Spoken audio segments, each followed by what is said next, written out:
સુરતમાં ટ્રાફિક પોલીસે યુવકને માર માર્યાનો આરોપ લગાવવામાં આવ્યો છે। બાઇક સવારને ઢોર માર મારતા પરિવારમાં ભારે રોષ ફેલાયો છે। ગાડીના કાગળ ન હોવાથી 2500નો દંડ ન ભરવા માટે મોબાઈલ કાઢ્યો હતો। મોબાઈલમાં શૂટિંગ કરતા હોવાની શંકા રાખીને માર માર્યાનો આરોપ। યુવકને માર માર્યો છતાં પોલીસે કોઈ કાર્યવાહી નથી કરી। કાંતિ દયાળ પરમારને માર મારવામાં આવ્યો। મારનો ભોગ બનેલ યુવકની તબિયત હાલ તો લથડી છે।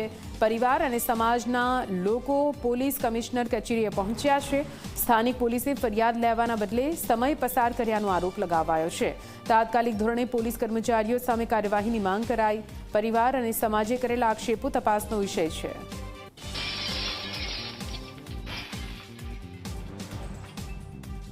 આપણે અહીંયા આ કાંતિભાઈ જે પીડિત પરિવાર છે, આ કાંતિભાઈ જેની સારવાર હેઠળ હતા હોસ્પિટલની અંદર, ત્યાંથી આપણે કાલ 4 વાગ્યાની આ ઘટના 4 વાગે સવા 4 વાગે આ ભાઈને પોલીસવાળાએ લાયસન્સ અને પીયુસી ન એવી બાબતની અંદર ઢોરમાર 5 થી 7 પોલીસવાળાએ કતારગામ અંતર્ગત જે કિરણ હોસ્પિટલની બાજુમાં જે કંઈ સર્કલ થાય ત્યાં પોલીસ સ્ટેશન અને ત્યાં સર્કલ ઉપર આને ઢોરમાર મારવામાં આવ્યો।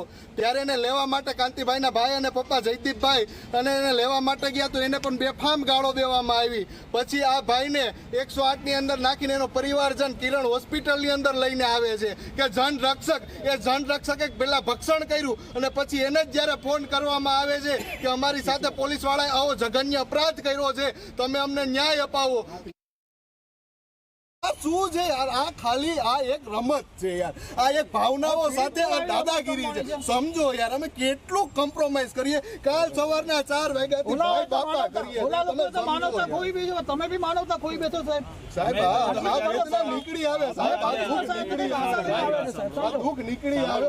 નથી બોલવું પ્રભુ, આ નાનું એવું જીવન છે, આમાં જીવી લેવું છે। મારા મારી હું સાહેબ છે ને, અમે નીચે આવી ગયા ગેહલોત સાહેબને ઓળખીએ। અમારું કતારગામ જે આવે છે ને, ગેહલોત સાહેબને સારી રીતે કહેવાય ખરેખર અમે જેને ગેહલોત સાહેબની બહુ ભયંકર રિસ્પેક્ટ, એક ભગવાન લેવલે રિસ્પેક્ટ કરીએ છીએ કે અમને ન્યાય અપાવશે। 2 દિવસ જો કશે કોઈ મીટિંગમાં કે રજા પર હોય તો તમે શું કરો?